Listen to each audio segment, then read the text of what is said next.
Li Song, Benjamin, ça va? comment vas-tu? Très bien et toi? Ça fait plaisir de te voir. Bienvenue au studio. Ok. Entre. Je m'appelle Benjamin Letellier, j'ai 38 ans, j'entame ma 14e année à Shanghai.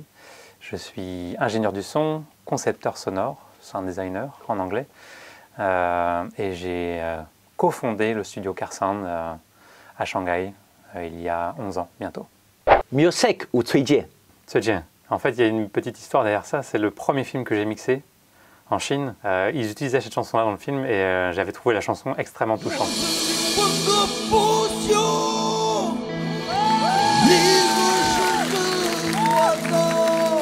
La voix de ce chanteur est phénoménale. Et il y a un solo au milieu du morceau qui, surtout pour moi qui découvrais la Chine, ça ressemble à une bombarde bretonne. En l'occurrence, c'est un swana chinois. J'avais l'impression que c'était une bombarde qui jouait. Je me suis dit, tiens, incroyable, un musicien breton dans une chanson de rock chinoise.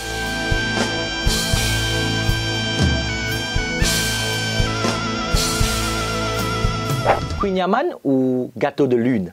J'ai mangé trop de gâteaux de lune ce mois-ci, après les vacances et le festival. Du coup, je vais dire Queen Amman. Saint-Carlo-Guildo ou Sanya? La Bretagne, quand même. Sanya est très chouette, j'y suis allé aussi, mais ouais, la Bretagne, le charme. Biniou ou Pipa? Le biniou, c'est mon enfance, donc ça résonne différemment que n'importe quel instrument qui vient dans ma vie maintenant.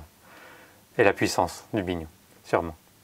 Forêt de Brocéliande ou Morganshan? Peut-être la forêt de Brocéliande pour tous les contes qui sont liés et toutes les histoires qui ont un peu bercé mon enfance en Bretagne, près de Rennes. Mon parcours, à la base, je suis musicien. J'ai commencé batterie et piano quand j'avais 5 ans. J'ai fait mon premier enregistrement à la batterie quand j'avais 11 ans, un enregistrement avec un big band de jazz. Et je me souviens que ça m'avait beaucoup marqué de voir tous les micros, les cassettes qui tournaient au fond de la salle. Et du coup, à partir de là, j'ai commencé à collectionner un peu le matériel qu'on avait à la maison, les enregistreurs sur cassette, mettre des micros, etc., à bricoler un peu avec les moyens du bord. Et puis petit à petit, j'ai pu rentrer dans le milieu professionnel de la musique, j'ai pu apprendre auprès d'ingénieurs professionnels.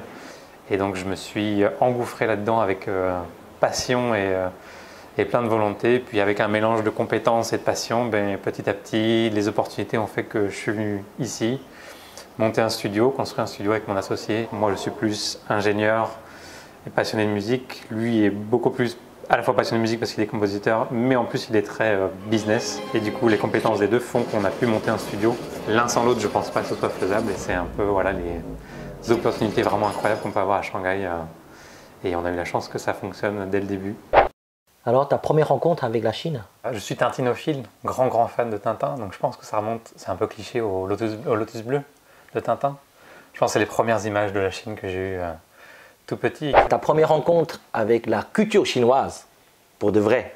C'est par mon associé, Greg Hu, qui est moitié chinois d'ailleurs, que j'ai rencontré en France il y a 23-24 ans.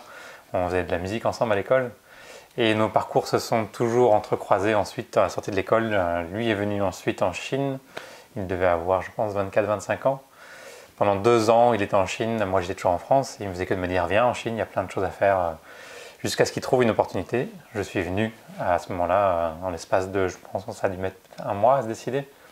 En gros, il m'a dit, Benj, tu viens, on fait un truc ensemble en Chine, mais il faut le faire maintenant. Donc, je suis venu et me voilà à Shanghai. Et depuis, j'y suis resté. Et pourquoi t'es resté? Je pense que le feng shui est le bon pour moi. Je suis juste bien ici. Simplement, en fait, sans vraiment me prendre la tête à me poser la question pourquoi. Je suis simplement bien. Et je sais que quand je rentre en France, je ne suis pas aussi bien. Où que j'aille ailleurs dans le monde, je ne me sens pas aussi bien qu'à Shanghai. Il y a juste l'environnement, l'ambiance, les gens, la culture, la langue, je me sens juste bien. Est-ce que ton niveau de chinois te permet aujourd'hui de bien comprendre la Chine? Pas forcément, j'avoue. J'ai un petit peu honte de ça. J'ai jamais vraiment pris le temps d'apprendre le chinois. Donc j'apprends à l'oreille, ce qui est mon métier en soi. Mais donc à l'oreille, je prends du chinois. J'apprends maintenant un peu plus avec mon fils qui apprend le chinois, du coup. Mais ouais, mon niveau de chinois me permet en tout cas de me débrouiller. Je peux survivre. Je comprends un peu mandarin, shanghaïen. Donc voilà, je fais mon petit bonhomme de chemin avec mon petit bagage linguistique chinois. On n'est pas obligé de bien parler chinois pour se sentir heureux en Chine alors. Exactement, et c'était d'ailleurs mon inquiétude avant de venir ici, puisqu'évidemment quand on est en France, l'image qu'on a de la Chine elle est vraiment biaisée par les médias et par ce qu'on en croit. Et du coup, quand Greg m'a proposé de venir ici, je n'imaginais pas, je dit mais je parle pas chinois, qu'est-ce que je vais pouvoir faire dans une ville mégalopole comme ceci? Moi, le village où je suis né, c'est 25 habitants. Comparé à 25 millions d'habitants ici, c'est vraiment, voilà, il y a un gouffre tellement énorme entre d'où je viens et ici. Mais voilà, ça fait que, je sais pas, la ville est tellement accueillante, les gens sont accueillants et je sais pas, je me sens juste bien. C'est pour ça que je parle de feng shui.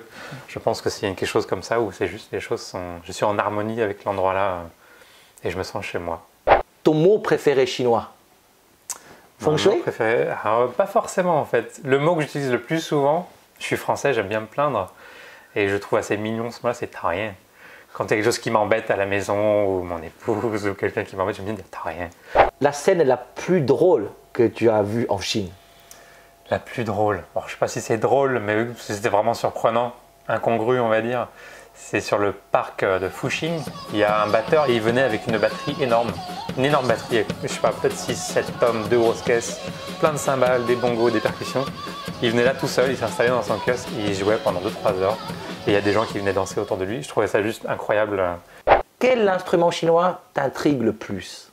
C'est l'orgue à bouche, qui est vraiment un instrument. La forme et le son qui en sortent sont vraiment inattendus et la façon d'en jouer, c'est vraiment un instrument incroyable que j'ai eu l'occasion d'enregistrer à plusieurs occasions d'ailleurs en Chine.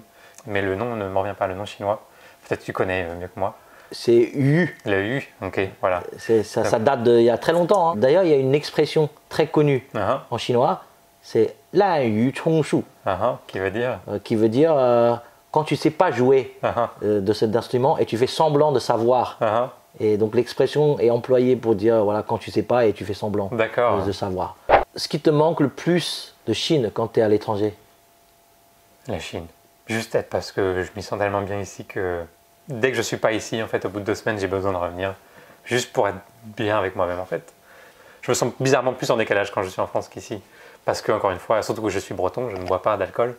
Ce qui est quand même étrange, quand on est musicien, c'est encore pire. Je ne fume pas. Enfin voilà, j'ai pas vraiment de... Je me marie mal avec l'environnement français, je pense. Et je me marie peut-être mieux avec l'environnement chinois. Étrangement, je ne sais pas à quoi c'est lié. Une autre vie ou quelque chose de plus mystérieux, je n'en sais rien, mais voilà. Bon bah écoute, moi je vais y aller alors. Lissong, est-ce que ça te dit d'aller déjeuner ensemble un petit restaurant du quartier? Un truc petit resto sapin, un resto bien local, ouais. Ok, bah pourquoi pas? On y va. Tu m'emmènes? C'est parti. Ok. C'est le resto où j'aime bien aller au moins une fois par semaine. Toi, ils savent exactement ce que tu commandes. Toujours, je ne change pas. Donc ça fait 11 ans que je prends le même plat ici à chaque fois que je viens. Je me mets là? Ça sent ici, ouais. Ok. C'est vrai que ça paye pas de mine, mais ça a l'air bon. Hein. Ça c'est quoi exactement là? Comment tu as trouvé ce restaurant? Alors au tout début, quand on construisait le studio, quand on est arrivé il y a 11 ans, il y avait très peu de restaurants dans le quartier. Je pense qu'il y avait 3 restaurants en fait. Donc à un moment donné, il fallait bien qu'on varie un peu les menus. On dirait on est à Paris là, on est sur une terrasse là. Et on est en terrasse en plus. Sauf qu'au lieu de se mettre vers la rue, on mange vers le restaurant. Ah, ça c'est la contradiction en Chine. Et on profite un peu de l'air et du vent. D'accord, excellent. En tout cas, c'est bon. C'est huileux, mais une fois par semaine, ça passe très bien. Merci beaucoup pour ce repas, cet endroit. Merci à toi et content que tu aies aimé visiblement. En tout cas, pour ceux qui veulent connaître un peu plus sur ton travail, ouais. Bah, qu'est-ce qu'il faut faire? Carsound.com et tout est là. Ok. Toutes les informations. À très bientôt, Lissong. À plus, ciao. À plus.